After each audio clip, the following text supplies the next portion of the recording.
अजित पवारांना महायुतीतून बाहेर काढा, अजित पवार सत्तेत असतील तर आम्हाला सत्ता नको, पुण्याचे पालकमंत्री म्हणून अजित पवार आमच्या बोकांडी बसवले आहेत, अशी खदखद सुदर्शन चौधरी यांनी व्यक्त केली आहे। भाजप आमदार राहुल कुल यांच्या समोरच भाजपचे पुणे जिल्हा उपाध्यक्ष आणि पुणे बाजार समितीचे संचालक सुदर्शन चौधरी यांनी शिरूर लोकसभा आढावा बैठकीमध्ये ही खदखद बोलून दाखवली। हा व्हिडिओ सध्या सोशल मीडियावर प्रचंड व्हायरल होत आहे। पण आता इथून पुढे तुम्हाला सल्ला, जर कार्यकर्त्यांचं मन काय सांगतंय आणि खरं जर निर्णय घेणार असाल तर अजितदादाला या महायुतीतून बाहेर अन्याय केला त्यांनी सुभाष बापूंवर, अन्याय केला राहुल दादांवर, अन्याय केला योगेश अण्णांवर। अरे मंत्री झाली असती तिघे लोक आपली, महामंडळ मिळाला असतं अनेक लोकांना। अजितदादा येऊन आमचे आबासाहेब सोनवणे शामगावने डिप्युटीचा निधी मागायला गेले आणि अजितदादा म्हणले तुमचा काय संबंध आहे, आम्ही 10% निधी देणार।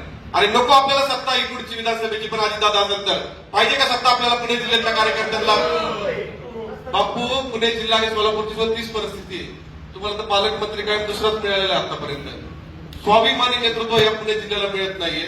पुणे जिल्ह्यातल्या लोकांचं हाल झालेले आहेत। ज्या राष्ट्रवादीशी गेल्या 10 वर्षापासून आम्ही विरोध करतोय ती राष्ट्रवादीचे अजितदादा तुम्ही आमच्या बोकांडे दिलेत आणि अक्षरशः कार्यकर्ते आज भीतीच्या वातावरणामध्ये कशासाठी घेतलंय?